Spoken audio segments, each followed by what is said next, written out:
सुख में सब आगे हैं, दुख आते से जैसे ही तुम्हारे ऊपर तकलीफ आई सारे के सारे पीछे भागे।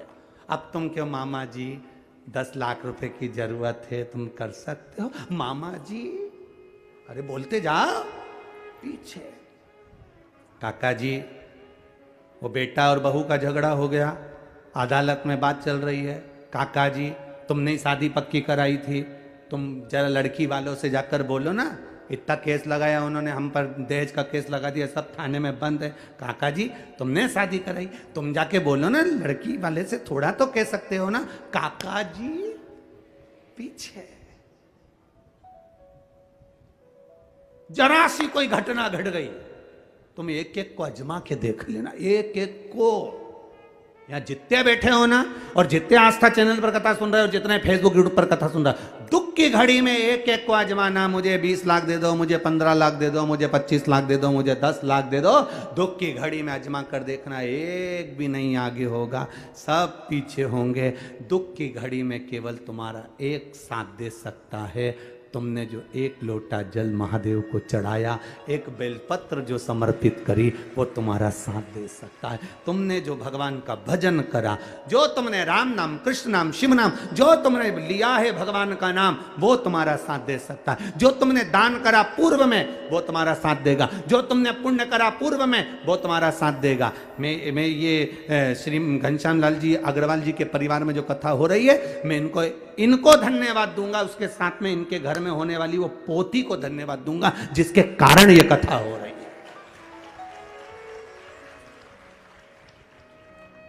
ये कथा नहीं होती अगर वो नहीं होती।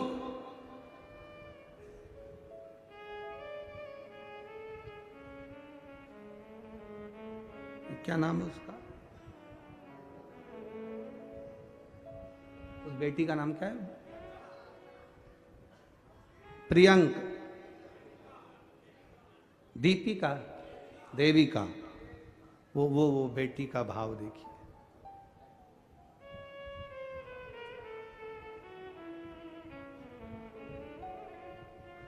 शिव कथा उसी देविका ने जो जन्म लिया है, उस बेटी ने, बस हाँ यही है। इसी के जन्म लेने पर, इसी के जन्म लेने पर संकल्प लिया गया था, अगर घर में बच्ची का जन्म होता है तो हम एक बार बाबा देव अधिदेव महादेव कृपा कर दे तो शिव महापुराण की कथा का ये शिव तत्व है, ये शंकर की उदारता। ये कोई तुम्हारे पूर्वजों में से कोई अच्छा जीव जिसने दान पुण्य संकीर्तन भजन कीर्तन स्मरण किया होगा, वो जन्म ले लेता है, उसके पुण्य प्रबल होते हैं। घर के माता पिता दादा दादी और परदादा दादी के कोई पुण्य प्रबल हुए होते हैं, तब जाकर ये शिव पुराण की कथा अपने परिवार में हो रही होती है। ये विचार करिए, और लाखों भक्त करोड़ों लोग इस कथा का स्मरण कर रहे हैं। केवल तिल्दा नेवरा में छत्तीसगढ़ की धरा पर जितने बैठे वो नहीं, केवल आस्था चैनल पर फेसबुक यूट्यूब पर ना जाने करोड़ों करोड़ों लोग दिन भर इस कथा का रसतत्व ग्रहण कर रहे हैं। ये हमारे भीतर का भाव होना चाहिए कि हमें अगर 24 घंटे में से 4 घंटे सोने के लिए, विश्राम के लिए उस नंदनार को दिए जाते थे, बाकी के 20 घंटे उससे काम लिया जाता था, पर उसके मुंह पर सल नहीं आता था, क्योंकि वो शिव के भरोसे रहता था। अगर तकलीफ आई है, मिटाने वाला मेरा महादेव है। भोलेनाथ दया करना, मैं तेरे भरोसे हूँ। जितने बैठे हो एक बार दिल से बोलिए, मेरे बाबा दया करना, मैं आवाज नहीं आई, जरा जम के फिर से बोलिए, मेरे बाबा दया, मैं तेरे भरोसे, ना घर के भरोसे हूँ, ना परिवार के भरोसे हो, ना घर के भरोसे हो, ना परिवार के भरोसे हो। मेरे बाबा दया करना, मैं तेरे भरोसे हूँ। मेरे बाबा दया करना, मैं तेरे भरोसे हूँ। ना इनके भरोसे हूँ, ना उनके भरोसे हो, ना इनके भरोसे हो, ना उनके भरोसे हो। मेरे बाबा दया करना, मैं तेरे भरोसे हूँ। मेरे बाबा दया करना, मैं तेरे भरोसे। हम उसके सहारे जिए, दुनिया के भरोसे पर नहीं जीना। हम दुख आएगा, सब साथ छोड़ देंगे। कौन आने वाला है?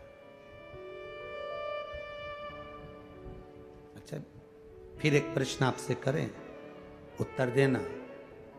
जब व्यक्ति वेंटिलेटर पर पड़ा रहता है, हॉस्पिटल के उस आईसीयू रूम में, वेंटिलेटर के रूम में, तुम लोगों को जाने देते हैं क्या? सुबह 5 मिनट, आधा घंटा, 1 घंटा मिलने का कह देते हैं। एक आध जनी जाना, चप्पल बाहर उतारना, अंदर जाना। चप्पल कहाँ उतारना? अरे जम के तो बोलो, बाहर। अब तुम कहोगे कि वेंटिलेटर का रूम है तो हमारी चप्पल क्यों बाहर उतरवा? चप्पल बाहर। उस वेंटिलेटर के रूम में जाने के लिए उसकी चप्पल भी अलग होती है। बोलो सही है कि गलत है? वो चप्पल पहन लो, अंदर चले जाओ। सफाई होना चाहिए। डॉक्टर को भी मालूम है कि वेंटिलेटर का रूम नहीं है वो। अंतिम घड़ी में कोई नहीं आता, तब वो जो वेंटिलेटर पर पड़ा है, उसने जिसको याद किया पूर्व में, वो उसके पास बैठा रहता है। तो चप्पल बाहर उतारवा दिया जाता है कि वेंटिलेटर के रूम में भी जाना तो वहाँ नंगे पैर जाओ, या वहाँ की कोई चप्पल पड़ी है वो पहन कर जाओ, क्योंकि जो अंदर पड़ा है उसके साथ कोई नहीं है। केवल उसने जो पुण्य करा, उसने जो भजन करा, उसने जो शिव कथा सुनी, उसने जो लोटा भर के जल चढ़ाया, बस वो और उसका महादेव उसके साथ पलंग पर है। बाकी के सब बाहर। कौन आएगा? अंत समय प्रभु आना पड़ेगा, वचन दिया तो निभाना पड़ेगा।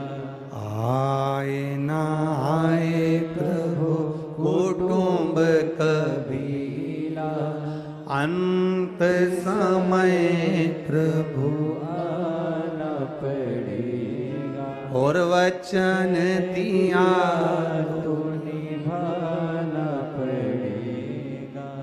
लोटा भर के जल तुम चढ़ाते हो, बाबा तुम्हारा हाथ पकड़ लेता है। बेलपत्र तुम चढ़ाते हो, बाबा तुम्हारा हाथ पकड़ लेता है।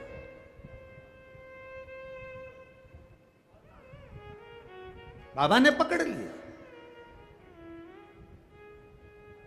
अब तुम्हें चिंता नहीं करना, अब छोड़ दो उसके ऊपर। एक माँ ने लिखा है कि मेरे बेटा और बेटी की शादी नहीं हो रही थी। किसी ने पत्र में लिखा, पत्र ढूंढे सो तो बेटा बेटी की शादी नहीं हो रही थी। उसने भगवान से प्रार्थना करी, पशुपति व्रत करा, तो भी नहीं हुआ। उस माँ ने लिखा, तब मैं शंकर जी के मंदिर पहुंच गई। तुमने कथा में कहा था तुम अपनी औलाद मानोगे, तुम अपने बच्चे मानोगे। तुम अपने बच्चे मान रहे हो, इसलिए बाबा वो शादी नहीं होने दे रहा। तुम सौंप दो कि ये औलाद तुम्हारी है, ये बेटा तुम्हारा, बेटी तुम्हारी। अब शादी भी किसको करना है? तुम्हें करना है। दहेज लेकर कौन आएगा? तुम। पक्का कौन करेगा? तुम। उसने लिखा पत्र में, पत्र के अंदर लिखा उसने, मैंने जिसने लिखा होगा वो यहां बैठी होगी, मेरे बेटा बेटी की शादी नहीं हो रही। पशुपति व्रत कर लिए, सब कर लिया, फिर आपने कहा था भगवान के कर दो, ये भगवान के हैं। और मैंने अपने बेटा बेटी को भगवान पर छोड़ दिया। 2.5 महीने भी नहीं हुए गुरुजी, बाबा ने ऐसा जगह संबंध करा कि मैं भगवान को यहां प्रणाम करने के लिए। ये पत्र में लिखा है, इन पत्रों के ढेर।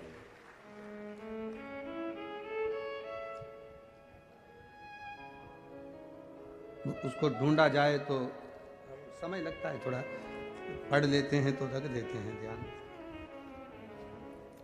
अंत समय प्रभु आना पड़ेगा,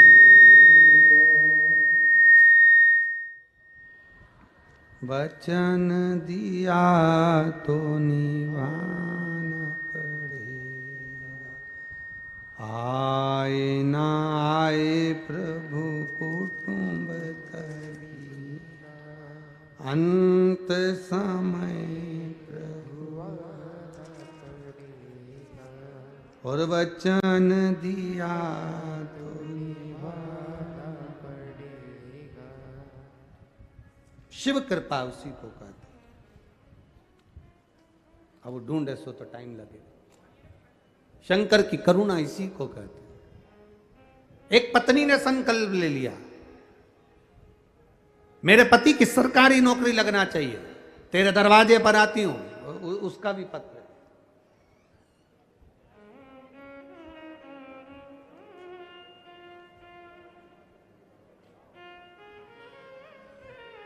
मेरा नाम प्रिया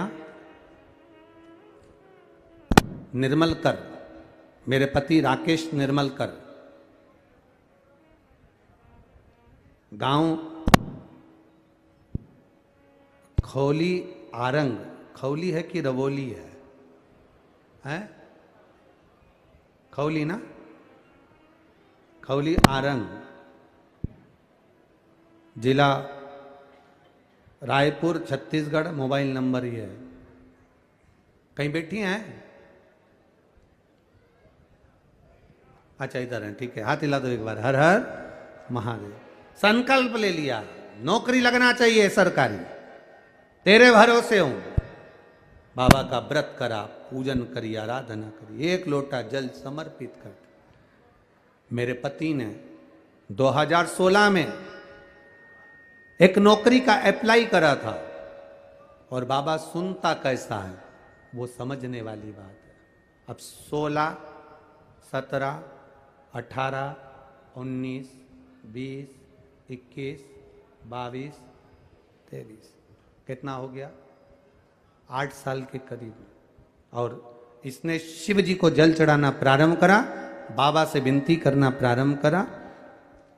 रोज कहती पति का कहीं जॉब, बाबा तू संभाल लेना। 16 की नौकरी का अप्लाई करा, भूल गई, एग्जाम दिया, भूल गए। अब 8 साल बाद बाबा ने उसी नौकरी को भारतीय रेलवे में पाइसमैन के पद पर मेरे पति को लगा दिया। ये शिव तत्व। बधाई बाबू आपको। एक बार दोनों हाथ हिला दो एक बार। हर हर महादेव। बैठिए। श्री शिवाय नमस्ते। 16 में एग्जाम दिया, भूल गए।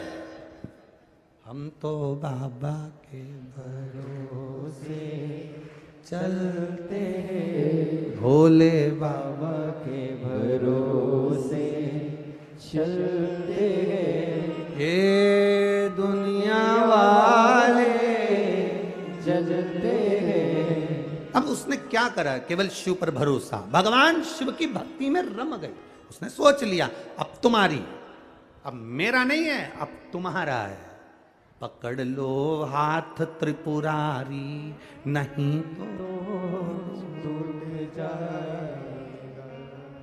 हमारा कुछ ना बिगड़ेगा, तुम्हारी शान। क्या होगा?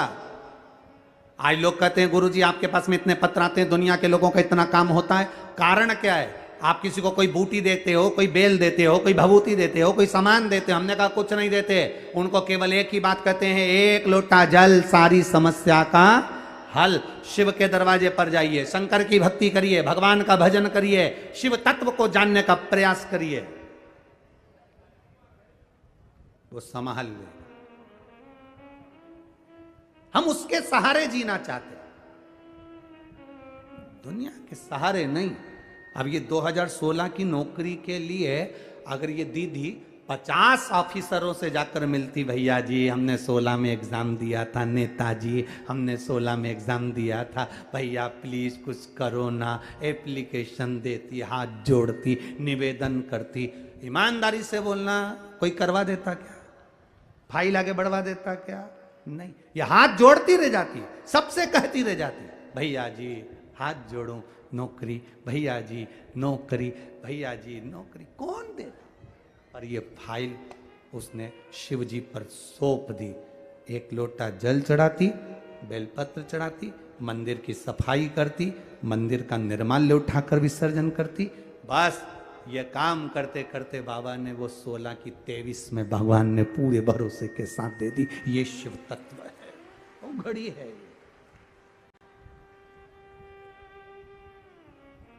हमारा कुछ नहीं बिगड़ेगा। लोग कहते महाराज तुम कहते हो हमारा कुछ नहीं बिगड़ने वाला, हम तो भोले के भरोसे पर कथा करते हैं, हम उसके विश्वास पर कथा करते हैं, हम उसकी श्रद्धा पर कथा करते हैं। रामचरितमानस में लिखा शंकर विश्वास रूपिणो, पार्वती के लिए लिखा वो श्रद्धा है। जब विश्वास और श्रद्धा प्रबल होते हैं तब भगवान भी सामने आते हैं। हमने रामचरितमानस में पढ़ा है, श्रीमद् भागवत में शंकर की स्तुति को पढ़ा है, विष्णु पुराण में, गर्ग संहिता में, स्कंद पुराण में शंकर की महत्वता को जाना है कि शिव क्या नहीं कर सकते, तो हम क्यों फिर दुनिया के सहारे। और जल चढ़ाने में तुम कभी ये मत सोचना कि सियोर वाले का कुछ बिगड़ेगा, सियोर वाला तो उसके भरोसे पर बोल देता है, अब उसको संभालना है कि वो क्या कर सकता है, ये उसके ऊपर। अब सौंप दिया जीवन का सब भार तुम्हारे हाथों में, हे हार तुम्हारे हाथों में, और जीत तुम्हारे हाथों। अब सौंप दो उसके ऊपर, भरोसे पर छोड़ दो उसके। छोड़ो एक बार, जो काम तुमसे ना हो, तुम्हारे रिश्तेदारों से ना हो, तुम्हारे परिचितों से ना हो, छोड़ दो बाबा को।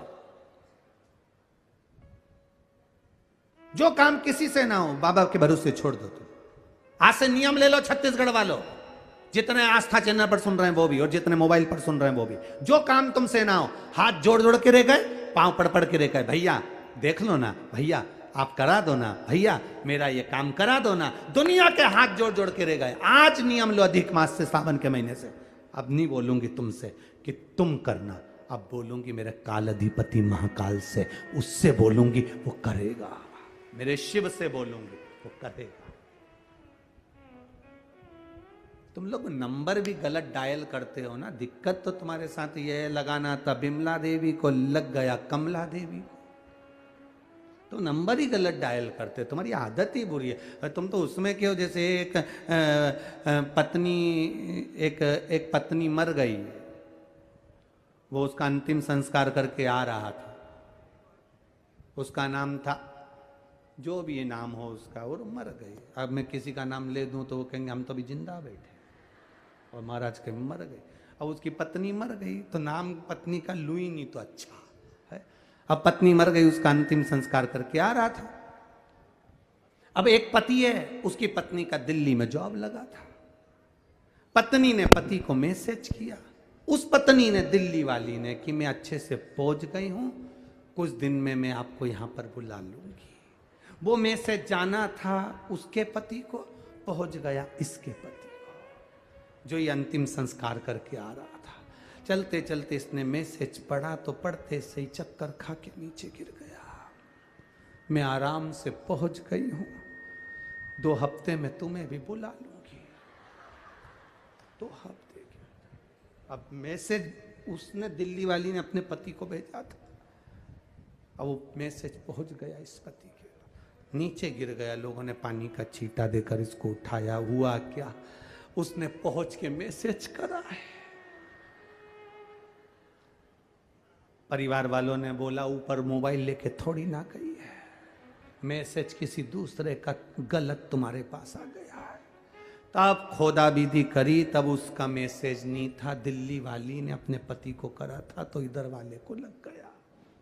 तुम काम ही ऐसा करते हो। कहना चाहिए भोलेनाथ को और मैसेज करते हो रिश्तेदार को, तुम हमारा काम कर दो ना। कॉल लगा रहे हो इसको, तुम हमारा काम कर दो ना। कहना किससे चाहिए, मैं तो बाबा के भरोसे चलते हैं, तो बाबा के भरोसे। अब फोन यहां लगाना था, कहना यहां था, विनती यहां करना थी, निवेदन यहां करना था। कथा में बैठते हो, बीच में जब श्री शिवाय नमस्तुभ्यम बोलने का मौका मिले, बाबा मेरे दुख काटो कहने का मौका मिले, तब ध्यान चित्त मन इधर उधर मत लगाओ। मौन होकर आनंदित के साथ में बाबा का नाम लेकर और बाबा से फिर अपने दिल से कहो कि मेरी ये कामना है। अर्जी निवेदन साधना उससे करो, प्रार्थना उससे करो, तब वो सुनेगा। सुन लिया। अब लोग कहते हैं कि हम तो कब से कह रहे हैं, हम तो भगवान से बहुत दिन से कह रहे हैं, भगवान हमारी सुन ही नहीं रहा। कहने कहने में अंतर होता है। पति पत्नी से, पत्नी पति से बात करती है, पति पत्नी से बात करता है, दोनों की बात करने में अंतर होता है। एक बात जब वो करता है पत्नी नहीं सुनती, पत्नी बोलती है पति नहीं सुनता, पर वही बात जब ध्यान लगाकर वो कहती है, फोन पर बोलती है, सुनो मेरे को थोड़ा जरूरी बात करना है। क्या हो गया, इतनी सी ये बात है। पति उसको दिल से लेता है, क्योंकि उसने दिल से बोला है। हम शरीर से बोलते हैं, हम मुख से बोलते हैं, हम अपनी इंद्रियों से बोलते हैं, पर भगवान से दिल से नहीं बोलते।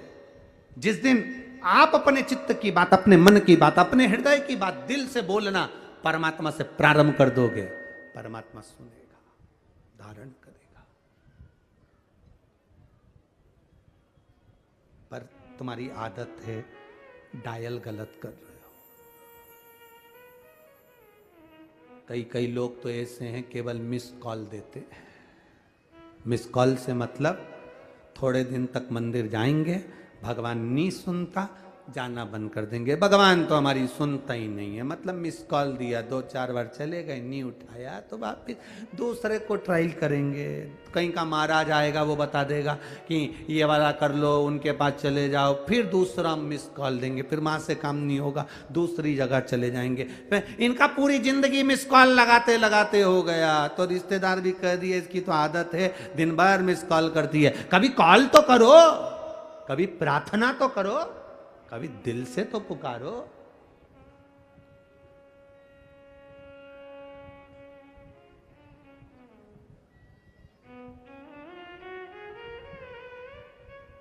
अरे तुमरे बिना हमरा कौन नहीं, हमारी उलझन सुलझाओ भगवान, तुमरे बिना मेरा कौन नहीं।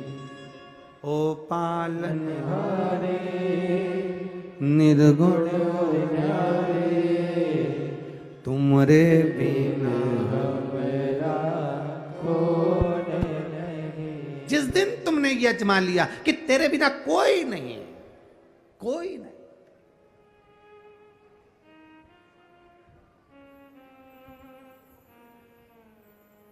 ये लड़कियों की एक गलती, बेटियों की एक गलती होती है। जब शादी करने के बाद वो अपने पति के सामने कह देती है, तुम फालतू के चक्कर में मत रहना, मैं अपने पापा के घर चली जाऊंगी?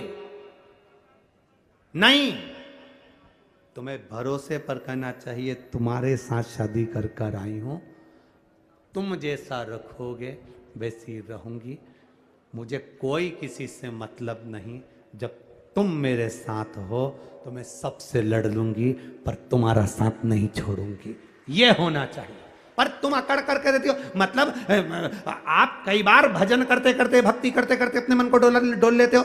अरे मेरा शंकर जी से काम नहीं हुआ, शिव जी के मंदिर गई, जल चढ़ाया, पशुपति व्रत करे, नहीं हुआ, फिर दूसरी जगह जाना चालू करते। तुमने तो सोच के बैठे हो ना, अपना ढेर सारा बाप पड़ा, कहीं पर भी चले, तुम्हारे से मन नहीं लगा वहां चले गए, वहां से मन नहीं लगा वहां चले गए, वहां से मन नहीं लगा वहां चले गए। ना ना ना ना, शिव कथा कहती है एक साधे सब सधे, एक जगह बोर लगाओ, कुआं खोदे जाओ, खोदे जाओ, खोदे जाओ, मुरम निकली है, मिट्टी निकली है, पत्थर निकला है, उस कुएं को खोदने में सब कुछ निकला है, तो खोदते जाओ, मिट्टी निकली, मुरम निकली, पत्थर निकला, तो पानी भी निकलेगा, ये पक्का है। खोदो खोदो और नीचे जाओ, भजन करते जाओ, भक्ति करते जाओ, जल चढ़ाते जाओ, शिव की आराधना करते जाओ, सुनेगा, आज नहीं तो कल सुनेगा, सुनेगा।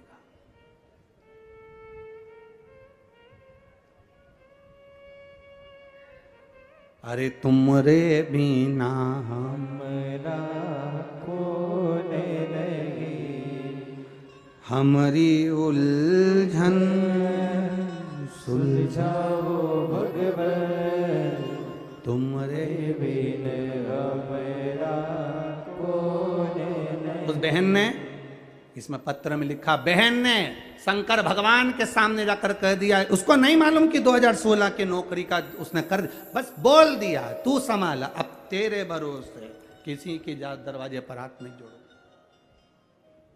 किसी से निवेदन नहीं करो।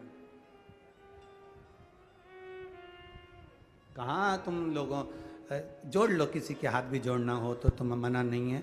हमें तो बड़ा आश्चर्य होता है जब लोग कहते हैं, वो अभी अभी जब चुनाव का समय आएगा ना, तो लोग चिल्ला चिल्ला कहेंगे, भैया जी संघर्ष करो, हम तुम्हारे साथ हैं। अगर तुम साथ होते तो संघर्ष की जरूरत क्या पड़ती? मतलब तुम खुद इंतजार में हो कि संघर्ष करो, भैया जी संघर्ष करो, हम तुम्हारे साथ हैं। अगर साथ होते तो संघर्ष की जरूरत पड़ती? ईमानदारी से बोलो रे, पड़ती इस जरूरत? नहीं। व्यक्ति संघर्ष में जब आता है जब अपने साथ छोड़ देते हैं, जब अपनों ने साथ छोड़ दिया। पर भोलेनाथ जब हाथ पकड़ते हैं, संघर्ष जीवन में अगर थोड़ा चल भी रहा होता है तो धीरे धीरे, एक बहन ने पत्र में लिखा है, मेरी कोई औकात नहीं थी कि मैं एक मकान खरीद सकूं, किराए के मकान से मेरे बाबा ने मुझे महल में बिठाया, ये उसकी कृपा। पत्र में लिखा उसने, महल में बिठाया, ये उसकी कृपा, ये उसकी उदारता, ये उसकी करुणा।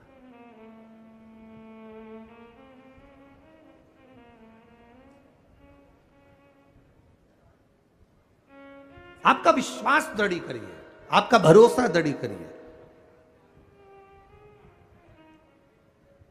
देवराज नाम का ब्राह्मण, भरोसा नहीं था बाबा पर पूर्व के पुण्य प्रबल हुए थे, इसलिए बेलपत्री के वृक्ष के नीचे शिव कथा थोड़ी सी सुनकर प्राण त्यागी और शिव के धाम गया।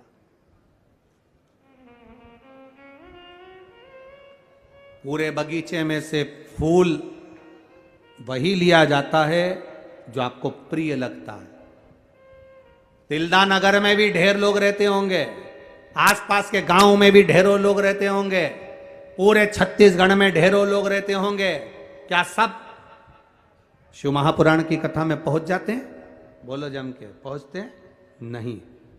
बाबा को जो फूल अच्छा लगता है, बाबा अपने बगीचे में वही फूल रखते हैं, बाकी के सब तो पड़े रहते हैं। शिव को प्रिय लगना चाहिए, ओगरदानी की प्रियता होना चाहिए।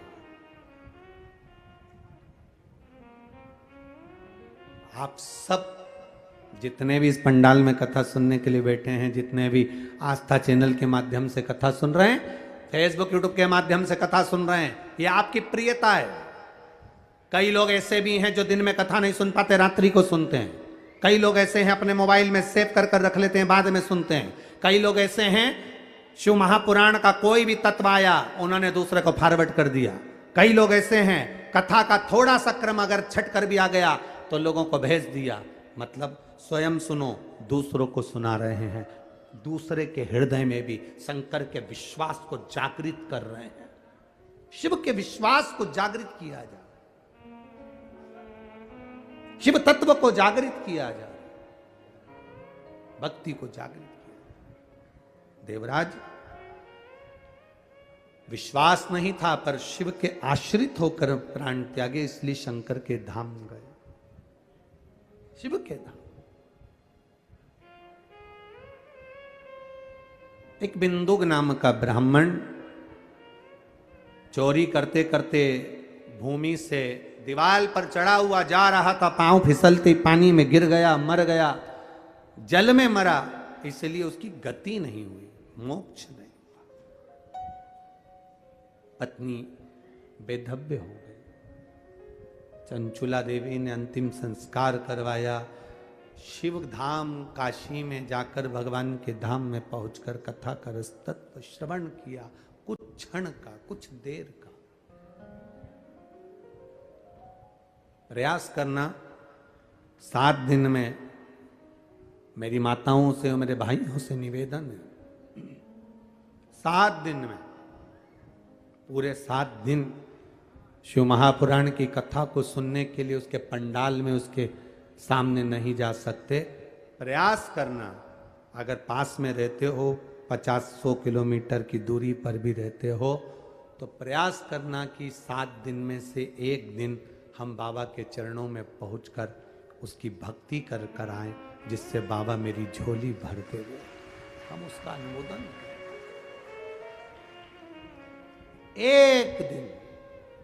एक दिन भी पूरा नहीं हो तो एक क्षण भी अगर हम उसके सामने पहुंच गए। होता है पहले के समय में लड़का लड़की आपस में देखते नहीं थे, केवल ट्रे रख के लड़की चाय की ऐसी ट्रे लाती थी, नीचे रखती थी, निगाहों से निगाह उठती थी, लड़का लड़की आपस में देख लेते थे, लड़की वापिस चली जाती थी। इतने बहुत सारे क्वेश्चन नहीं होते थे जो आजकल होते हैं। आज के ज़माने में और पुराने ज़माने में अंतर है। पहले ना जी भर कर देखा, ना कोई बात की, बड़ी आरजू थी मुलाकात की। और आज के ज़माने में होटल में तो इतनी बात हो जाती है, लड़का लड़की को दिखा दो, फिर इन लोगों को होटल में मिला दो, फिर दोनों ड्राइव पे जाते, फिर बातचीत कर कर आते, फिर बोलते कि हम दोनों को शादी के लिए हाँ है। तब इनकी शादी पक्की होती। रात को 3-3 बजे तक मोबाइल पर फ़ोन पर बात होती। उसने इसको गिफ्ट कर दिया, उसने उसको गिफ्ट कर दिया, दोनों लगे हुए, फिर शादी होती। 2 साल टिकती नहीं शादी, बाद में तलाक होती। कितना। और पहले के समय में ना जी भर के देखा, ना कोई बात की, बड़ी आरज़ू थी मुलाकात। हमने देखा ही नहीं उसको। लड़की से पूछा उसके माँ बाप ने, तुमने देखा क्या? बस मैं तो चाय रख के आ गई। लड़के से पूछा, लड़की देखी क्या? बस उसने चाय रखी वो चली गई, देखा ही नहीं। पक्का रिश्ता हो गया। ऐसा रिश्ता पक्का हुआ 7 जन्म तक निभा, 7 जन्म तक। और जो देखभाल के हुआ, सब कुछ देखा करा, सब कुछ हुआ। और जाने दो, नया नया फैशन आ गया। शादी के पहले लड़का लड़की ना जाने कहाँ घूमने जाते हैं और एक्स्ट्रा फोटो खिंचवाते हैं। फिर उन फोटो को शादी के स्टेज पे LED लगा के दिखाया जाता है। भगवान क्या बोलते हो रे उसको? प्री। हाँ तुम समझ गए ना बस। हाँ उतना, हाँ हाँ, क्योंकि फ्री वाले ही प्री को समझ सकते हैं। अब अपने पास इतना टाइम ही नहीं कि अपन उसको समझे। हाँ जो भी है, फोटो खिंचवाते हैं, फिर उसको टीवी पर दिखाते हैं, वहीं सास ससुर बैठे और वहीं पर आड़े टेढ़े वस्त्र पहनी बहू का फैशन दिखाते। कितना बुरा लगता होगा रे, जरा विचार करिएगा। ये फैशन को ऐसा एक कपड़े में लपेट के और उसमें घासलेट का तेल डाल के और चूल्हा में डाल दो, ऐसा फैशन किसी काम का नहीं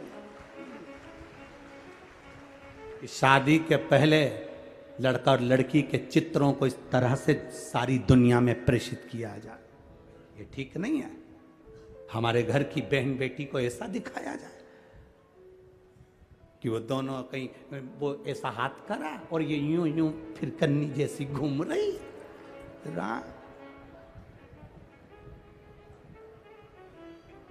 हमारे यहाँ पहले लड़का, हमारे घर के बच्चे ऐसे रस्सी बांधते थे, ऐसे ऐसा तवड़ा बौरा आता था, वो रस्सी से यूं बांध के यहाँ यूं फंसाए और यूं फेंके और वो यूं घूमे। तो कहीं ये भौरे की औलाद है कहीं कि यूं घूमे, ऐसी काई की पिरी और फिरी। बंद होना चाहिए ये काम, गलत है। बुजुर्गों के आगे घर की बहू बेटी को इस तरह से दिखाना ये श्रेष्ठता नहीं लगती। कथावाचक, तपस्वी, साधक, उपासक अगर भीड़ बढ़ाने का काम करेंगे तो फिर नेता क्या करेंगे? संत, गुरु, साधक, तपस्वी, एक कथा का वक्ता, एक मार्ग को प्रशस्त करने वाला आपको शंकर की भक्ति देने का प्रयास करता है, आपको शिव भक्ति देने का प्रयास करता है। वो भीड़ बढ़ाने का प्रयास नहीं करता। और हम इतनी जब यहाँ पर पंडाल में प्रवेश करे तो देखा कि सारे पंडाल खचाखच भरे हुए हैं। उससे ये समझ में आता है कि आपके भीतर शंकर की कथा भी खचाखच भर गई, इसलिए आप इस पंडाल में खचाखच भरे हुए आए। कोई सहज में थोड़ी ना आ जाता है। शिव महापुराण की कथा में कीचड़ में, पानी में जलवृष्टि हो रही है, बैठने को मिलेगा कि नहीं मिलेगा, कुछ मिलेगा ना मिलेगा, क्या मिलेगा कोई पता नहीं। कुछ कृपा शिव की है तो उसने तुम्हें बुलाया।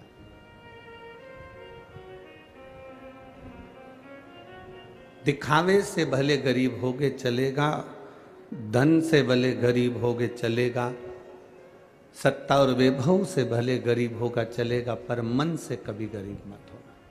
ये दिल, ये हृदय, ये चित्त, ये तुम्हारा हृदय, जितना जितना तुम इस हृदय को ये मान कर चलोगे कि मेरे भोलेनाथ ने जो दिया मुझे कम ना दिया।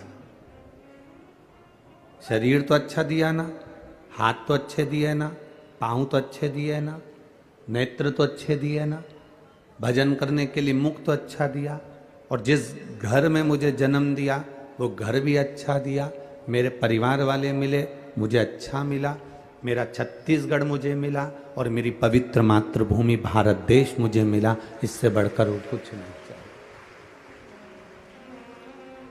मैं एक हिंदुस्तानी हूँ, मैं एक भारतीय हूँ, भारत में रह रहा हूँ। हमने पहले कथा में कहा अमेरिका में मरने वाले के आगे कभी उसके फोटो में तुम पढ़ना, उसमें लिखा रहेगा डेथ। अमेरिका में मरने वाले के सामने स्वर्गवासी नहीं लिखते। न्यूजीलैंड, हॉलैंड, इंग्लैंड, जितनी जगह पर आप घूमेंगे यहां पर मरने वाले के आगे कभी नहीं लिखा रहता कि स्वर्गवासी। केवल एक भारत की भूमि ऐसी है, यहां पर एक बेवड़ा भी मरता है दारू पीने वाला तो भी उसके नाम के आगे स्वर्गवासी लिखा होता है, क्योंकि भारत की भूमि पर जन्म लेकर मरा है। यहां झूठ बोलने वाला, कपट करने वाला, बेईमानी करने वाला, छल करने वाला, प्रपंच करने वाला भी अगर मरता है तो उसके नाम के आगे स्वर्ग लिखा रहता है, स्वर्गवासी। मतलब वो कितना भी बेकार है पर उसने एक काम अच्छा करा कि भारत की भूमि पर जन्म लिया। ये मातृभूमि, यह भारत की भूमि कोई सहज नहीं है। सभ्यता, संस्कृति और मर्यादा की देने वाली है, संस्कारों की देने वाली। यहां जन्म लेने वाला कोई साधारण नहीं होता। भगवान की अविरल भक्ति करने वाला, भगवत स्मरण करने वाला कोई साधारण नहीं होता। कोई कोई बगीचे में फूल लगा होता है, वो फूल बड़ा सुंदर दिखता है, परंतु हम उससे भी अच्छा फूल पाने का प्रयास करते हैं। हम उससे भी अच्छा फूल ढूंढने का प्रयास करते हैं। एक महिला को, एक व्यक्ति को, दोनों को बगीचे में छोड़ा गया कि इस बगीचे का सबसे सुंदर फूल जो है उसको तुम तोड़ कर लेकर आ जाओ। जैसे ही वो बगीचे में प्रवेश करे, कितना बड़ा गुलाब का फूल लगा था, बड़ा सुंदर था, इतना सुंदर उनकी दृष्टि में वो आ गया, मन को भा गया और वो उस फूल को लेने लगे। तो दोनों ने विचार करा कि नहीं नहीं, इससे अच्छा फूल हो सकता है आगे होगा, और आगे बढ़े। फूल वहाँ देखा तो बहुत सुंदर था, इतना बढ़िया फूल है, और आगे देखते हैं। और आगे गए, फूल और सुंदर था, चलो यही तोड़ लेते हैं। ना ना, इससे आगे और कोई फूल होगा। और आगे गए, वहाँ फूल देखा, बहुत सुंदर है, इसको तोड़ लेते हैं। आखिरी में बस और देखते हैं, और अच्छा मिलेगा, और अच्छा मिलेगा, और अच्छा मिलेगा, और अच्छा मिलेगा, करते करते आखिरी में पहुंच गए। उस बगीचे में जाने का नियम ये था कि पलटकर वापस नहीं आ सकते थे, आगे ही बढ़ते जाना था। आखिरी में जब पहुँचे तो फूल एक साधारण सा था, अब तोड़ना तो जरूरी था, तो वही साधारण सा फूल तोड़कर वापस आ गए। किसी ने पूछा, बगीचे में गए थे, फूल मिला? कहा, जब हम अंदर प्रवेश करे थे बड़ा सुंदर फूल था, और अंदर गए और अच्छा फूल था, और अंदर गए और अच्छा फूल था, पर हम ये सोचते रह गए कि और अच्छा मिलेगा, और अच्छा मिलेगा, और अच्छा मिलेगा, और अच्छा मिलेगा। ये ढूंढते ढूंढते हम आखिरी में पहुंच गए और मालूम पड़ा कि वो फूल अच्छा नहीं मिल पाया। फिर जैसा था उसमें हमें एडजस्ट करना पड़ा, जैसा मिला हमें उसमें रहना पड़ा, और हम ये फूल लेकर आए हैं। हमारी भी जिंदगी ऐसी ही है।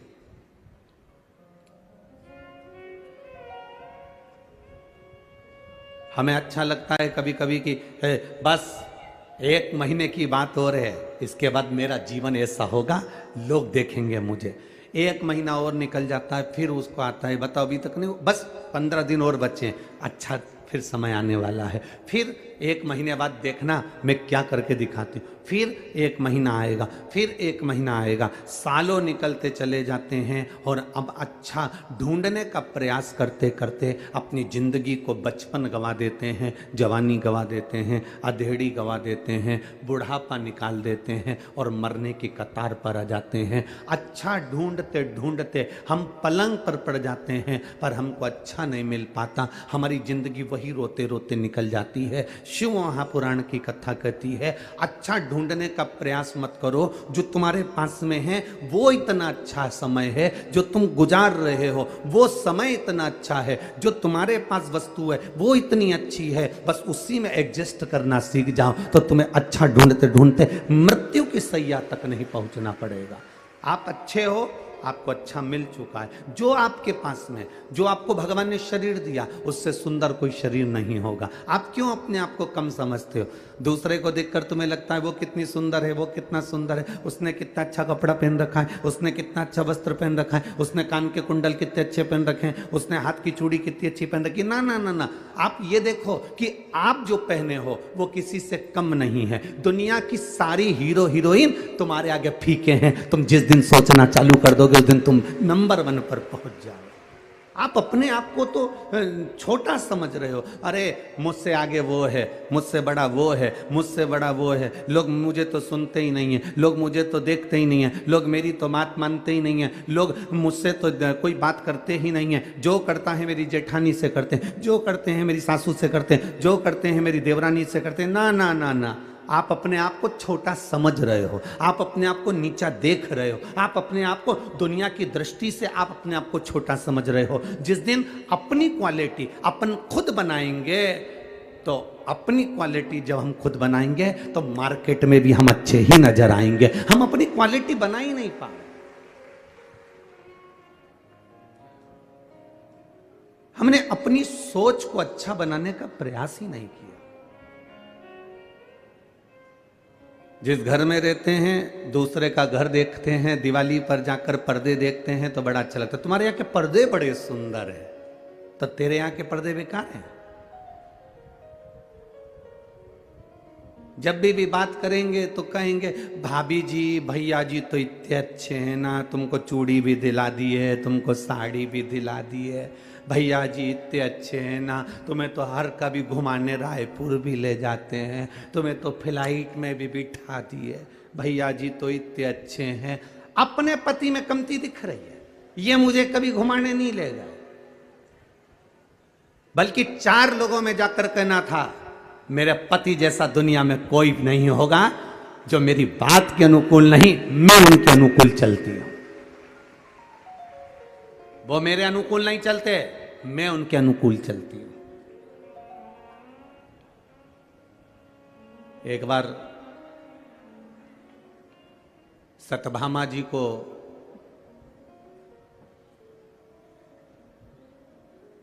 देखकर सत्यभामा जी रुक्मणी जी से बोली कि ये एक बात समझ में नहीं आती दीदी मेरे को। रुक्मणी जी ने पूछा क्या?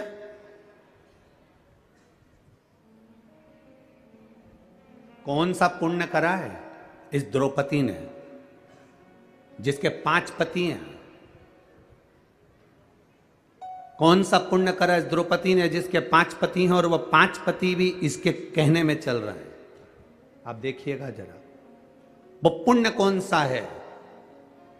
दुनिया के लोगों का एक पति, सत्यभामा जी कह रहे हमारा ही भगवान कृष्ण को देख लो, रुक्मणी जी अपने पति को देख लो, अपन 16,108 रानियां, अपना एक पति वो भी अपने कहने पे नहीं चलता, और वो द्रौपदी के 5 पति और 5 उसके कहने पर चलते हैं। आखिर ऐसा द्रौपदी में कौन सा गुण भरा हुआ है? द्रौपदी के 5 पति, द्रौपदी कह दे कि तुम ये इसका शीश काट दो, वो शीश काट दे, इसके मस्तक की मणि निकाल ला, वो मणि निकाल ला, इसके प्राण हर लो, वो प्राण हर लो।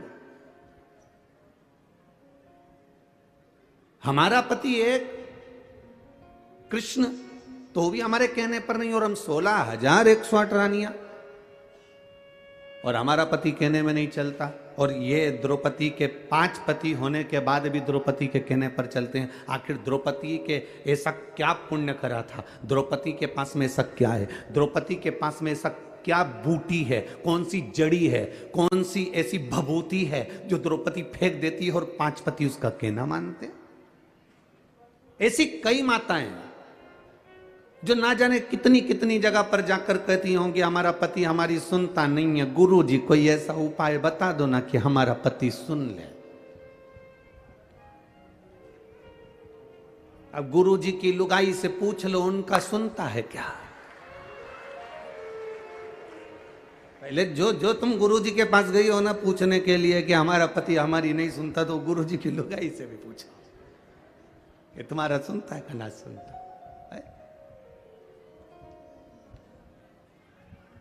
तुम्हें देता है। अब जरा विचार तो करो, आप कहाँ भभूति के चक्कर में पड़े हो, कहाँ दिखावे के चक्कर में पड़े हो?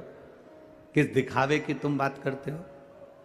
कोई तन दुखी, कोई मन दुखी, कोई धन बिन रहत उदास, तुलसी या संसार में सुखी राम का दास। इस संसार में सब दुखी हैं, केवल सुख तो एक कोई है जो भगवान की भक्ति में लगा हुआ है, भजन में रमा हुआ है, वो दुनिया का सबसे सुखी और सेठ व्यक्ति है। बाकी के सब का हम वर्णन क्या करें कि वो आप भी जानते हो कि सुख कहां, सुख कहां। द्रौपदी, सत्यभामा जी के मन में भाव आ गया, सत्यभामा जी के हृदय में ये भाव आया कि जरा मैं द्रौपदी से पूछूंगी कि तेरे पास कौन सी जड़ी बूटी है, तेरे पास में कौन सी भभूति है, तेरे पास में ऐसा क्या है जो तेरे 5 पति तेरे कहने पर चलते हैं, जरा मैं भी तो सुनूं द्रौपदी से। मैं पूछूं तो द्रौपदी से।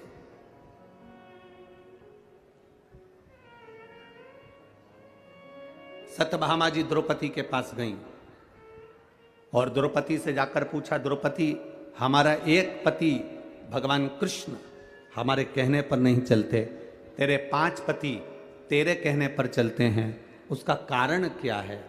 क्या कारण है तेरा?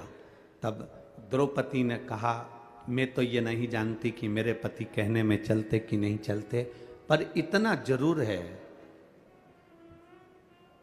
जब मैं विवाह कर कर पहली बार आई और शादी कर कर मैं पहली बार आई और मेरी सास ने मेरे पतियों से कह दिया, पतियों ने कहा मां देखो हम क्या लाए हैं, और मां ने कह दिया कि 5 बांट लो। मेरे सामने 5 पतियों ने आकर कहा हम क्षमा चाहते हैं, मेरी मां का आदेश है कि आपको बांटा जाए 5 के बीच में। द्रौपदी कहती है अगर आपकी मां का आदेश है तो वो मां केवल आपकी नहीं, मैं शादी कर कर आपके घर आ गई हूं तो वो मां मेरी भी है, उसका आदेश मानना मेरा भी काम है। मैंने इनके पति का, इनकी माता का सम्मान करा। जो नारी अपने पति की माता का सम्मान करती है, अपनी सास का सम्मान करती है, ससुर का सम्मान करती है, आदर के शब्द बोलती है, सत्कार के शब्द बोलती है, घर में बुजुर्गों से इज्जत से बोला जाता है, सम्मान से बोला जाता है। अगर नारी सम्मान के शब्दों से अगर वो पति के माता पिता का आदर कर रही है तो उसका पति पत्नी का आदर करता है और पत्नी के कहने पर चलता है। जब वो मेरे माता पिता के कहने पर चल रही है तो मैं वो एक कितनी सुंदर बात कही कि आप मकान कैसा भी बना लो, मकान कैसा भी बना लो, मकान का नक्शा किसी से भी बनवा लो, मकान का वास्तु किसी को भी बताओ, मकान का वास्तु पूजन किसी से भी कराओ, मकान की पूजन किसी से भी कराओ,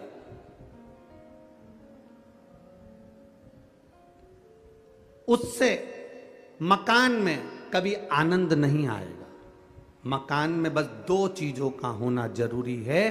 मकान बने तब 2 अच्छे मिल जाएं तो जिंदगी संवर जाती है। एक मकान बनाने वाला मिस्त्री और दूसरा घर में रहने वाली स्त्री, अगर ये सही हो गए तो मकान सही हो गया। 2 चीजें अगर सही है, वास्तु वाले ने वास्तु बता दिया, नक्शे वाले ने नक्शा बना दिया, पूजन कराने वाले ने पूजन करा दिया, गार्डन लगाने वाले ने गार्डन बना दिया, इंटीरियर डेकोरेशन वाले ने डेकोरेशन कर दिया, पर मालूम पड़े मिस्त्री ने ही ऊबड़ खाबड़ बना दिया तो इंटीरियर वाला क्या करेगा। और मालूम पड़े मिस्त्री नहीं, मालूम पड़े छत की ढाल सही नहीं दी और पानी अंदर भरा गया तो फिर मकान का क्या मतलब है। बाथरूम बनाई, उसका पूरा पानी कमरे में आ रहा है तो मकान का मतलब क्या हुआ। नक्शे वाले ने नक्शा बनाया, वास्तु वाले ने वास्तु बनाया, पूजन वाले ने पूजन कराया, इंटीरियर वाले ने इंटीरियर करा, पर मिस्त्री और जम के बोलो, अरे छत्तीसगढ़ वाले इतने धीमे कभी नहीं बोले। मिस्त्री और स्त्री, अगर ये 2 गड़बड़ हैं तो तुम्हारे मकान बनाने का किसी को भी वास्तु दिखाया, तुम कितने भी वास्तु शास्त्री को अपने घर में बुला लो, वो कह देगा यहां से सीढ़ी तोड़वाओ, यहां बनवाओ, रसोई घर इधर बनवाओ, वॉशरूम इधर बनवाओ, कितनी वास्तु बदल लो, पर 2 अच्छे होना चाहिए। जम के बोलो जरा, मिस्त्री और स्त्री। मिस्त्री भी गड़बड़ निकल जाएगा, चल जाएगा, पर एक चंद्र घंटा,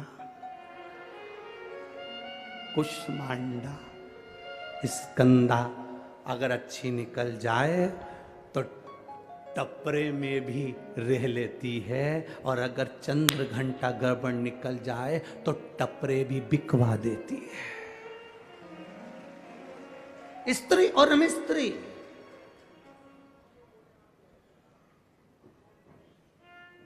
अगर स्त्री अच्छी है ना, आपके कहने अनुसार चलती है, आपके बताए अनुसार, और भले नहीं चले आपके कहे अनुसार, पर आपके घर में रहे तो प्रेम से रहे। जब आप पहुंचो घर, उसके चेहरे पर प्रसन्नता होना चाहिए। जब आप घर पहुंचो, उसके चेहरे पर स्माइल होना चाहिए। जब आप घर पहुंचो, पानी का गिलास आपको दे दे, आप घर पहुंचो, बना हुआ भोजन आपको मिल जाए, आप घर पहुंचो, आपके बच्चों को संभाल रही हो, माता पिता को संभाल रही हो, आपके घर में पहुंचने का मन करे। दुकान ऐसी होना चाहिए जिसमें जाने का मन करे, मकान ऐसा होना चाहिए जिसमें जाने का मन करे।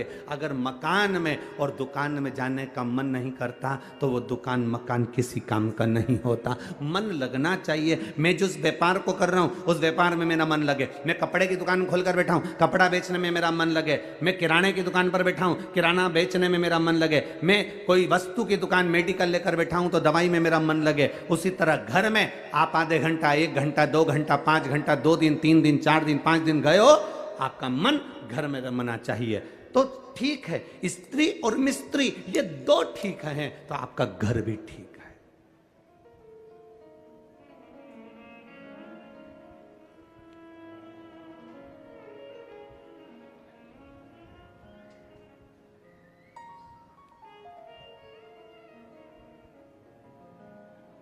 आपका स्वरूप का एक आनंद भी ठीक है।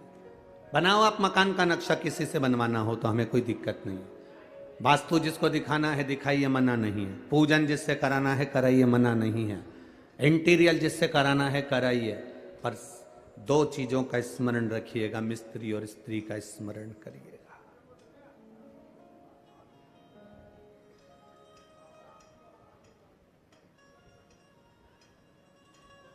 भगवान की भक्ति, भजन, कीर्तन, स्मरण।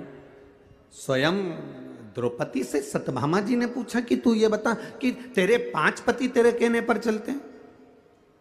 जो माताएं दूसरों के पास जाकर कहती हैं बाबा जी ऐसा बता दो कि हमारा पति हमारे अनुकूल चले, उन माताओं से निवेदन है कहीं मत जाना।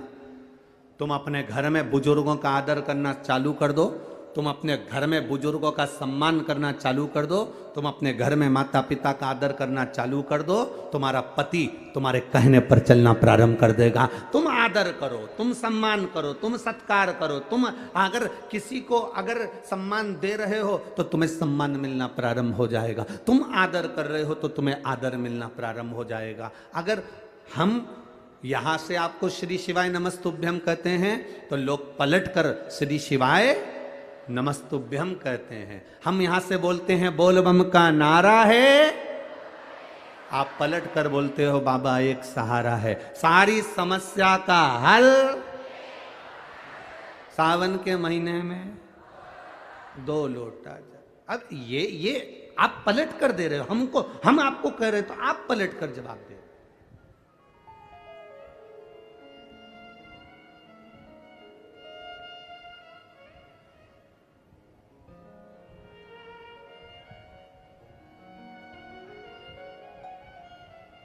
या आपके भीतर भाव जागृत हो।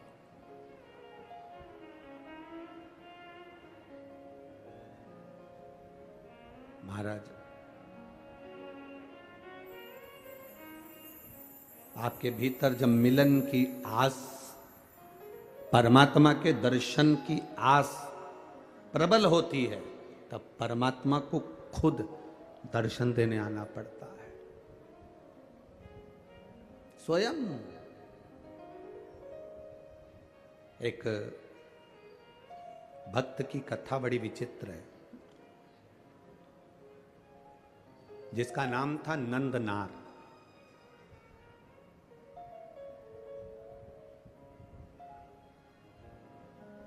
ये नंदनार तमिलनाडु में रहता था। तमिलनाडु के एक छोटे से गांव में नंदनार रहा करता था। शिव का भक्त था। जरूरी नहीं कि शंकर का भक्त होगा तो बहुत पैसे वाला होगा या बहुत धनपति होगा या बहुत वैभवपति होगा। जिसके पास में भजन की दौलत होती है, जिसके पास में शिव नाम की दौलत होती है, जिसके घर में लोटा पानी चढ़ाने का, जिसके घर में 1 लोटा जल चढ़ाने का है, जिसके घर में शंकर जी को चढ़ाने के लिए जल है, समझ लेना कि दुनिया की सबसे बड़ी दौलत तुम्हारे पास में है, फिर तुम कभी खाली नहीं होना। जिसके घर में तिजोरियां भरी हो, जिसके घर में अलमारियां भरी हो, जिसके घर में वस्त्र भरा हुआ हो, जिसके घर में अनाज भरा हुआ हो, और उसके घर का एक व्यक्ति भी अगर शंकर के मंदिर में जाकर एक लोटा पानी नहीं चढ़ा सकता, समझ लेना कि ये पूर्व का आज काट रहा है, पर जब दूसरी बार इसका जन्म होगा तो ये दरवाजे पर किसी के भिक्षा मांगता हुआ खड़ा होगा, पर ये भगवत भजन में कहीं नहीं रम पाए। अब अगर आपके घर में एक तांबे का लोटा, एक साधारण सा पात्र है शिव को जल चढ़ाने के लिए, एक लोटा जल आपके पास में शंकर को जल चढ़ाने के लिए, जरा विचार करिएगा। लंकाधिपति रावण को जब विद्वत्ता के अनुसार लंकापति रावण को यह ज्ञात हुआ कि मेरे महादेव ने मंथन का विष पिया है, मंथन का विष पिया, शंकर जी ने विष पिया, चल गया। शंकर भगवान ने विष धारण किया, चल गया। पर शंकर भगवान ने विष पीने के पहले जब विष का कटोरा उनके पास में आया, वो विष का कटोरा जब शिव जी के पास में आया, तब उस समय पर विष की गंध शंकर भगवान की नासिका से उनके शरीर में प्रवेश कर गई।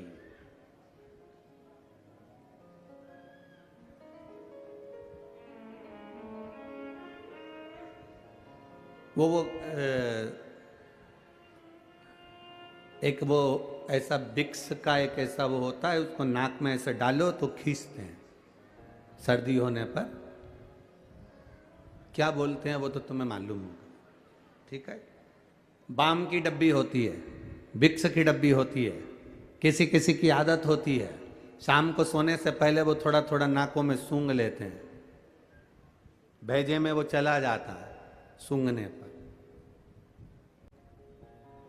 चलो ये भी जाने दो, एक नया तरह का नशा ट्रेन में जो लोग अपना कपड़ा उतार कर पोछा लगाते हैं, वो जरा जरा से लड़के बच्चे ट्रेन के अंदर, तुम्हें कितनी दया आती है कि ये ट्रेन में पोछा लगा रहा है, ये ट्रेन में अपना कपड़ा उतार कर हमारे कक्ष को साफ कर रहा है, हमारी बर्थ को साफ कर रहा है, हमारे कोच को साफ कर रहा है।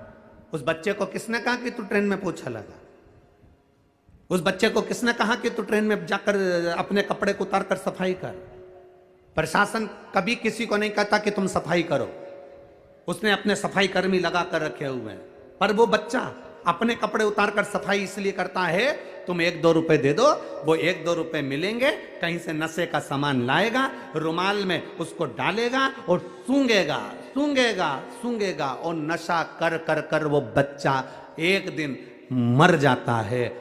और वो बच्चा जो मरता है, जो सूंघ सूंघ कर मर गया नशा कर कर, उसमें मरने में तुम्हारा भी 1 रुपया लगा है, इसलिए तुम्हें भी उस पाप के भागीदार बनना पड़ता है और तुम्हें भोगना पड़ता है।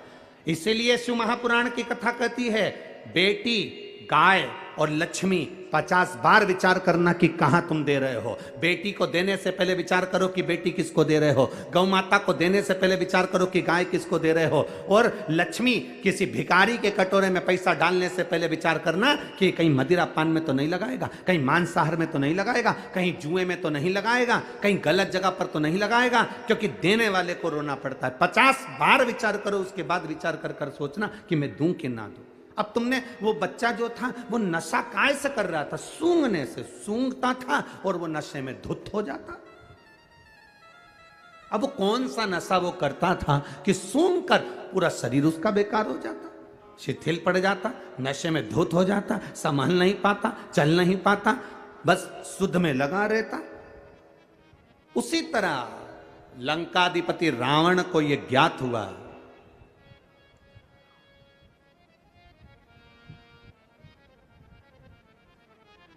बहुत सुंदर संवाद है, जरा ध्यान दीजिएगा। लंकाधिपति रावण को यह मालूम पड़ा कि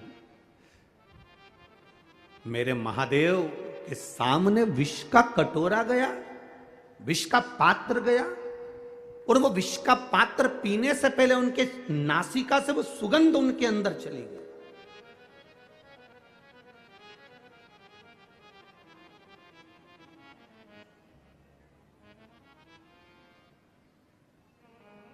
डॉक्टर के पास जाकर कहना, डॉक्टर साहब मेरा पेट बहुत दुख रहा है। डॉक्टर 1 गोली देगा, केवल 1 गोली दे देगा कि डॉक्टर? जम के बोलो जरा, जितने बैठे हो 1 2 3 4 जितने पंडाल में बैठे हो सब जम के बोलो, दे देगा? नहीं देगा। पेट भी दुख रहा है तो डॉक्टर 2 या 3 तरह की गोली देगा। सिर भी दुख रहा है तो डॉक्टर 2 या 3 तरह की गोली देगा। हाथ भी दुख रहा है, डॉक्टर 2 या 3 तरह की गोली देगा। पीठ में दर्द है, 2-3 तरह की गोली देगा। घुटने में दर्द है, 2-3 तरह की गोली देगा। अब तुम डॉक्टर से कहे तो डॉक्टर साहब ये बात तो गलत है, हमारा तो केवल पेट दुख रहा है और तुमने 3-4 तरह की गोली दे दी। एक दे दो ना। डॉक्टर के नहीं, तुमको 2-3 तरह की, ये तुम समझ नहीं पाते। ये जो तुम गोली खाओगे लाल वाली, ये गोली खाओगे तो इसका साइड इफेक्ट नहीं हो, इसलिए तुमको ये वाली गोली पीली वाली दी। पीली वाली गोली खाओगे तो तुमको ये साइड इफेक्ट ना कर जाए, इसलिए तुमको ये हरी वाली गोली दी। एक गोली के साइड इफेक्ट को हटाने के लिए दूसरी दी जाती, दूसरी के साइड इफेक्ट को हटाने के लिए तीसरी दी जाती है। उसी तरह लंकाधिपति रावण ने सोचा कि भगवान देवाधिदेव महादेव विष तो पी गए, पर महादेव ने जो विष का कटोरा सामने आया और उसकी गंध जो इनके शरीर में चली गई, उस साइड इफेक्ट को हटाया कैसे जा सकता है। तब लंकाधिपति रावण ने देव ऋषि नारद को बुलाया। देव ऋषि नारद से कहा, ये आनंद रामायण का बड़ा सुंदर संवाद है, जरा ध्यान रखिएगा। देव ऋषि नारद को बुलाया और देव ऋषि नारद को बुलाकर कहा, नारद बताओ, महादेव की भक्ति में कुछ तो कमी रह गई है। महादेव भले विष पी लिए, नीलकंठ धारी बन गए, पर उनको जो विष की गंध है वो उनके शरीर में पहुंच गई है। मेरे बाबा के अंदर पहुंची हुई वो गंध कैसे समाप्त हो सकती है? जब उनके अंदर की गंध समाप्त हो जाएगी तो मैं जानता हूं कि मेरी जिंदगी भी संवर जाएगी, मैं सोने की नगरी में जाकर बैठ जाऊंगा। तुम बताओ क्या करूं मैं? नारद जी ने कहा, ये मैं नहीं बता सकता। नारद जी ने कहा, मेरे मित्र तुम रुका जी के पास जाओ। तुम रुका जी के पास देव ऋषि नारद ने भेज दिया। लंकाधिपति रावण तुम रुका जी का भजन करने लगे, तुम रुका जी का स्मरण करने लगे। शंकर का कोई उपासक, शंकर का कोई भक्त, शंकर की चर्चा करने वाला, शिव की भक्ति में जनता को, जनमानस को, भक्तों को डुबोने वाला, शिव के स्मरण में रमने वाला, शंकर के मंदिर में रोज एक लोटा जल चढ़ाने वाला, इसका केवल एक सानिध्य मिल जाए, इसका केवल एक दर्शन भी हो जाए तो समझ लो कि तुम्हारी जिंदगी सार्थक हो गई, तुम्हारा जीवन सार्थक हो गया। आज लंकाधिपति रावण तुमरुका जी का दर्शन करे हैं।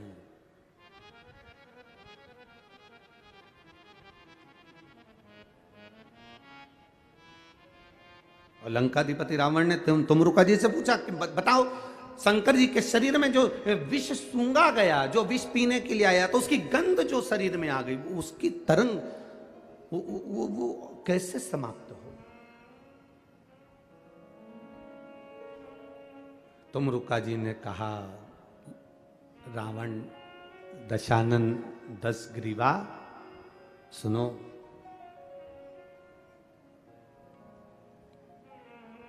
श्रावण का महीना हो,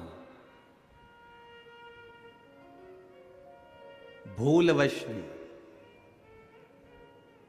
2 हाथ में अगर गंगा जल हो, शिव को समर्पित हो,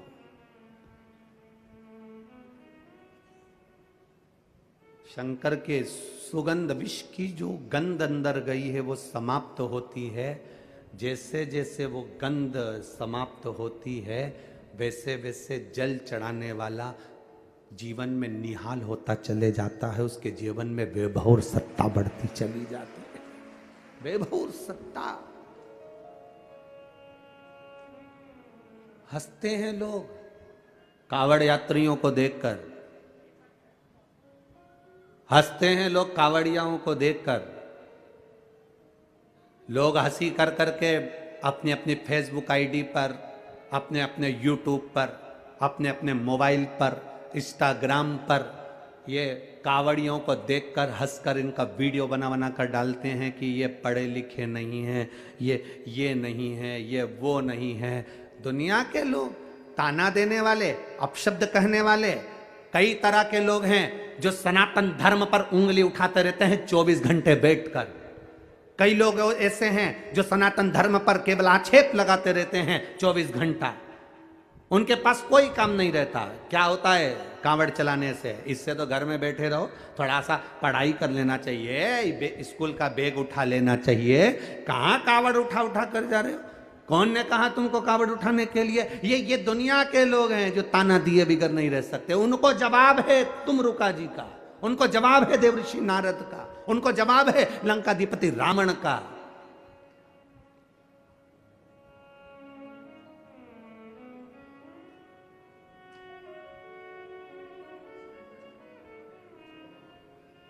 कि कांवड़ चलने वाला व्यक्ति,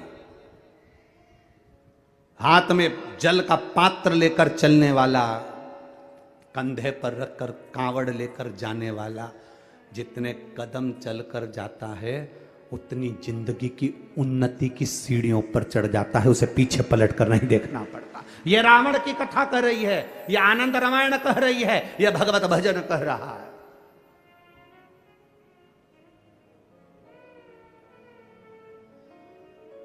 हंसेंगे दुनिया के, ये आप कथा में आए हो ना, तिल्दा नेवरा में पहुंचे हो तो लोग हंसेंगे। अभी रायपुर में सुन ली तुमने, भिलाई में सुन ली तुमने, और कहाँ सुन ली थी रे, सुहेला सुन ली तुमने, भाटा पारा सुन ली तुमने। इतनी सारी सुनने के बाद आखिर छत्तीसगढ़ वालों को हो क्या गया, इनको कौन सा बुखार लग गया, ये फिर इतने आ गए।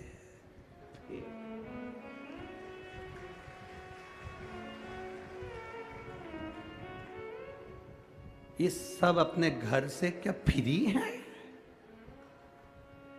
लोगों को बड़ी चिंता, बड़ा टेंशन रहता है, क्या ये हो क्या रहा है, आखिर समझ में नहीं आता। अब ये घनश्याम जी अग्रवाल जी ने ग्राउंड भी बड़ा करा, ऐसा नहीं, इनने भी सोच समझ के कि तुम आओगे हो, पर जितनी भी सोच, जहाँ जहाँ कथा बाबा की होती है और भोलेनाथ जी की जो कथा होती है, लोग अच्छे से अच्छा करना चाहते हैं, बड़े से बड़ा पंडाल लगाते हैं, बड़े से बड़ा ग्राउंड ढूंढते हैं, पर उनको बताएं कि क्या बताएं। वो कहते हैं गुरुजी हमने तो सबसे बड़ा ग्राउंड करा था, अब हम क्या कर सकते हैं। हमने कहा तुम कुछ नहीं करते, बाबा का काम ही ऐसा है। जैसे एक मुट्ठी चावल कुकर में रख दो बनने के लिए, वो पूरा कुकर भर देते हैं। उसी तरह ये शिव पुराण भी ऐसी है, इसके लिए जितनी जगह ढूंढो ये चावल की तरह फैल जाती है। ये है ही ऐसे। उसके भक्त, उसके भजन करने वाले, उसके स्मरण करने वाले, उसका कीर्तन करने वाले, उसका मंत्र जाप करने वाले और उसके सहारे जीने वाले, वो साधारण नहीं हो सकते। लंकाधिपति रावण ने कहा कि मेरे प्रभु के ये विष की जो गंध उनके शरीर में चली गई, वो गंध कैसे समाप्त हो, वो कैसे उनके अंदर वो समाप्ति का हो। तो कह दिया सावन का महीना हो, हाथ में गंगा जल भरा हो, रावण लंकेश दशानन 10 ग्रीवा जाकर शिव को चढ़ाया जाए, शंकर को। हाँ, शिव को चढ़ाया जाए।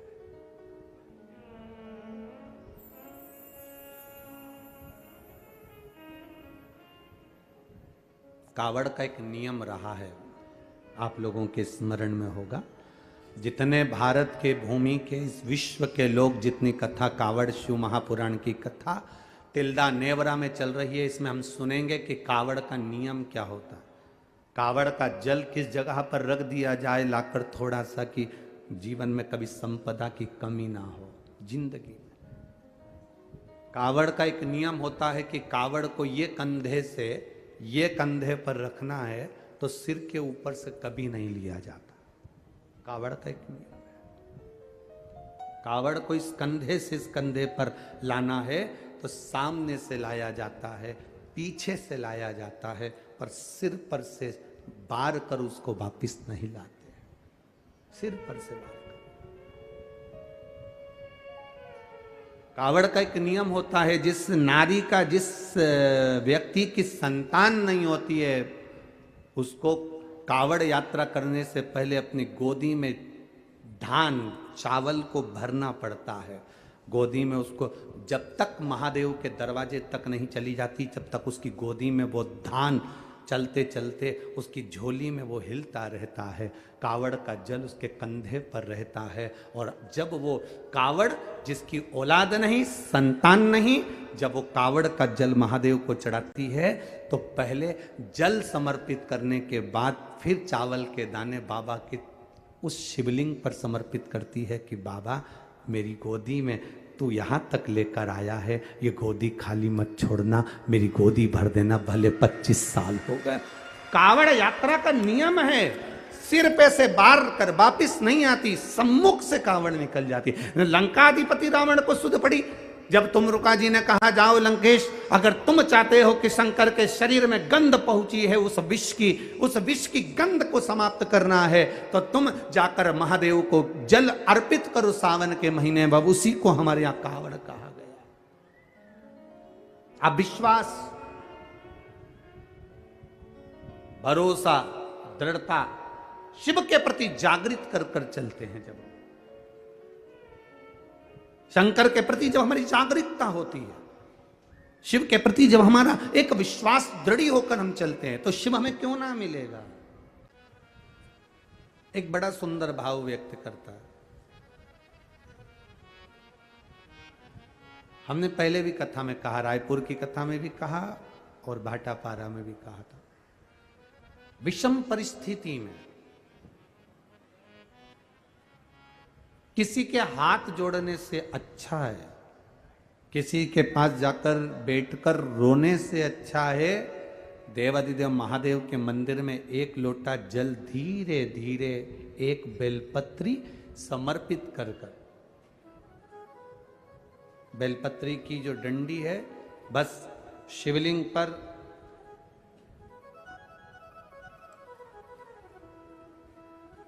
ये शिवलिंग, ये जलाधारी, ये माता पार्वती जी का हस्तकमल शिवलिंग, ये बेलपत्री, ये दंडी का जो मुख है वो अशुक सुंदरी की ओर समर्पित कर कर एक लोटा जल धीरे धीरे, बिल्कुल धीरे धार में अपने हृदय की बात बाबा से दिल से कहते हुए, बाबा बहुत दुखी हूं, बहुत कष्टमय जीवन है, बाबा बहुत तकलीफ में जीवन चल रहा है, और तू ना संभालेगा तो संभालेगा कौन।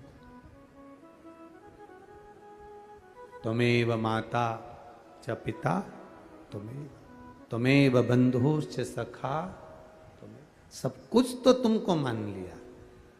जब से शिव महापुराण की कथा सुन रही हूं तब से मैंने किसी को नहीं, केवल आपको पिता माना है, आपको भाई माना है, आपको सखा माना है, आपको अपना माना, आपको दादा माना, आपको मैंने नाना माना। आप ही तो हैं जो संभाल सकते हैं। शिव बाबा से एक लोटा जल अगर समर्पित कर रहे हैं धीरे धीरे, कभी तुम्हारे चित्त में ऐसा आए कि मुझे बहुत टेंशन चल रहा है और मेरा जीवन ठीक नहीं चल रहा, हम कहेंगे, आज के ज़माने में लोग हताश हो जाते हैं तो सोचते हैं कि सुसाइड कर लूँ, मर जाऊं। हम उनसे इतना सा कहना चाहेंगे कि मरने का प्लान फिर बाद में कर लेना। हम तुमको मना नहीं करेंगे कि तुम मरने का प्लान मत बनाओ, तुम्हारा मन हो तुम बाद में प्लान बनाना। एक बार विचार कर लेना कि अभी नहीं मरूंगा, अभी मैंने कथा सुनी है और सुना है एक लोटे जल का महत्व क्या है। कर्जा हो गया ना चूक जाएगा, दुख आ गया ना कट जाएगा।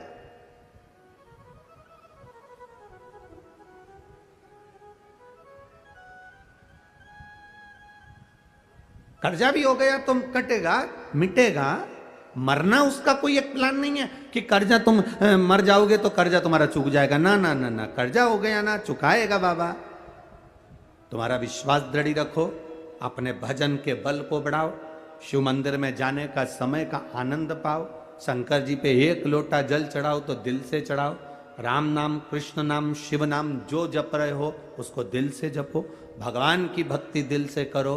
आया हुआ समय, आया हुआ दुख कटेगा, थोड़ा समय लगेगा, धीरे धीरे धीरे धीरे वो कट जाएगा। वो बर्तन होता है ना बहुत काला हो जाता है तो उसको माताएं रगड़ती है, वो साफ नहीं होता तो फिर क्या करते हैं उस बर्तन को, अगर बर्तन साफ नहीं हो ना तो फिर उसको क्या करते हैं, उसमें छाछ भर देती है, दही भर देती है, नींबू लगाकर छोड़ देती है, खट्टी चीज से वो साफ हो जाएगा। तो थोड़ा अगर समय लग रहा है और लगे कि तुमको कि ये ठीक नहीं हो रहा है, तो समझ लेना कि भगवान ने भी कोई छाछ भर दी होगी। भगवान सुन क्यों नहीं रहा, भगवान ने भी कोई दही भर दिया होगा। ये समर क्यों नहीं रहा, ये ठीक समय आ क्यों नहीं रहा, आएगा। थोड़ा बाबा पर भरोसा रखो, विश्वास रखो, सारी समस्या का हल एक लोटा आप बाबा को समर्पित करो। बोल बम का नारा है, बाबा एक, उसके सहारे जियो ना। हम क्यों संसार वालों के सहारे जियो। एक तमिलनाडु में नंदनार नाम का एक मजदूर रहता था, जिसको बधुआ मजदूर कहते हैं। बधुआ मजदूर मतलब किसी के यहां, किसी सेठ के यहां, किसी धनपति के यहां किसी को बेच दिया जाता है, ये आज से तुम्हारा नौकर है।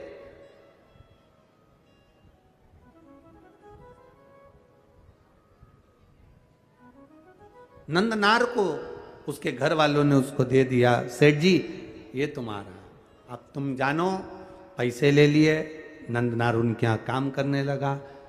नंदनार खेती का काम करता, मजदूरी करता, बहुत दिन भर उससे काम करवाते। पैसा में खरीदा है तो फिर तो काम करवाएंगे। इसीलिए तो हम आप लोगों से कहते हैं लड़का लड़की की शादी करो तो पैसे से मत करो कि साहब हमने 10 लाख रुपए लूंगा, एक गाड़ी, फ्रिज, कूलर, वॉशिंग मशीन सब देना पड़ेगा, तब मैं लड़के की शादी तुम्हारे यहाँ करूंगा। मतलब तुम लड़के को बेच दिए। अब लड़के को तुमने अगर ससुराल वाले को बेच दिया है तो ससुराल वाले, अब तुम ये मत कहना कि तुम्हारा छोरा है, तुम्हारा बेटा है। तुमने एक गाड़ी, एक फ्रिज, एक वॉशिंग मशीन, एक इतना सोना, चेन, अंगूठी, मोबाइल, पर्स, इसके चक्कर में तुमने अपने लड़के को लड़की वालों को दे दिया। अब तुम ये छोड़ दो कि लड़का तुम्हारा है। अब वो तुमको पापा जी भले कहले, पर तुम्हारा सम्मान नहीं करेगा। सम्मान वो अपने ससुर का करेगा, क्योंकि 10 लाख की गाड़ी, एक फ्रिज, एक वॉशिंग मशीन, एक 2 जोड़ कपड़े में तुमने बेच दिया। अब बेच दिया तो वो आदर उनका करेगा। आपको बोलेगा पापा, उनको बोलेगा पापा जी। आपको बोलेगा मम्मी, उनको बोलेगा मम्मी जी। बोलना पड़ेगा, क्योंकि जगदम्बा वहीं खड़ी है। नहीं बोलेगा तो ये चंद्र घंटा घंटा बजा देगी। बोलना पड़ेगा, खरीदा है। घर में बहू लेकर आना, कार वाली कभी मत लाना, संस्कार वाली लेकर आ जाना। कार वाली बहू मत लाना बाबा, संस्कार वाली लेकर आना। जब संस्कार वाली बहू हमारे घर में प्रवेश करती है तो वो हमारे जीवन को सार्थक करती है। विद्वत ब्राह्मण जन, भूदेवता, पृथ्वी के देव, ब्राह्मण जन जब किसी लड़का और लड़की की पत्रिका मिलाते हैं, गुण मिलाते हैं, तो वो यही देखते हैं कि संस्कारवान लड़की इनके घर में प्रवेश करे। भूदेव यही चाहते हैं। ब्राह्मण यही पूजन पाठ के माध्यम से आपको वर प्रदान करते हैं। ब्राह्मण देवता आपको ये वर देने का प्रयास करते हैं कि आपके घर में सुख समृद्धि, सुख शांति, वैभव, प्रतिष्ठा सब बनी रही। ये भूदेव का एक आनंद है, ये ब्राह्मण देव का एक आनंद है।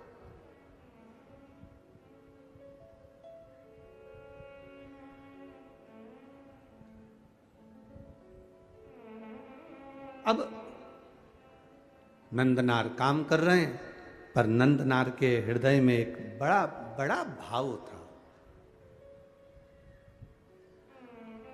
नंदनार जिस सेठ जी क्या काम करते थे, उस गांव से 25 किलोमीटर दूर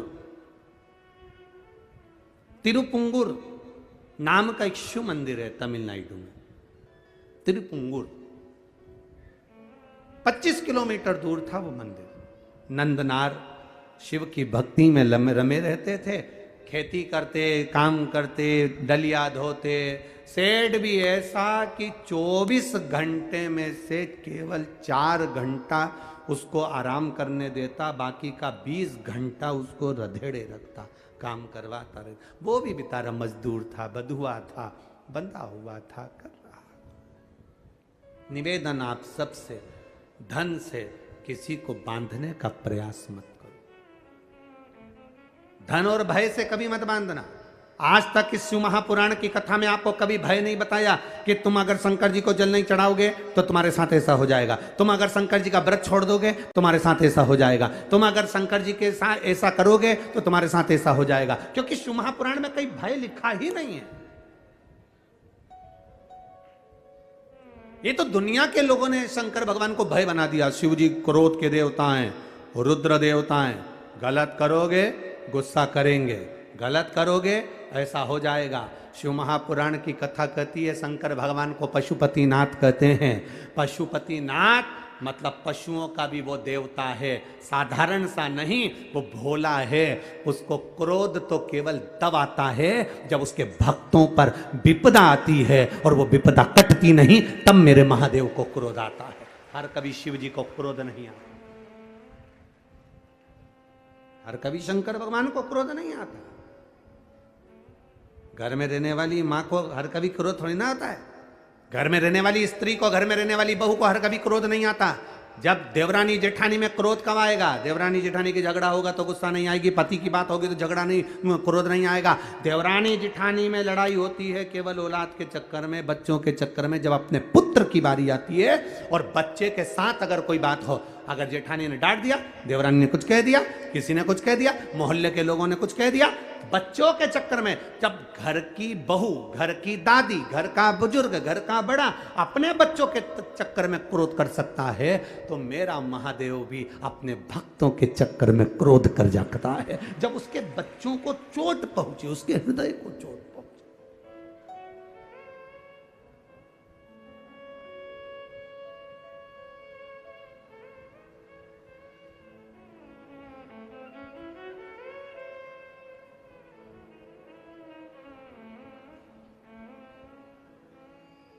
जब हृदय में यह विचार, अब कई लोग कह देते हैं भगवान बड़े गुस्सेले हैं, शंकर भगवान का।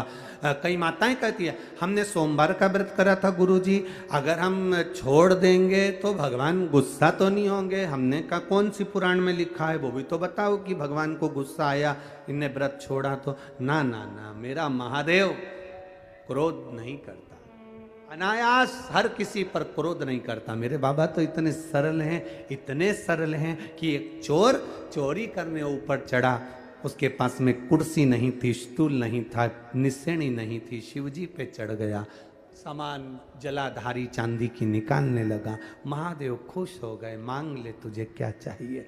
वो चक्कर खा के नीचे गिर गया, मैं तो चोटा।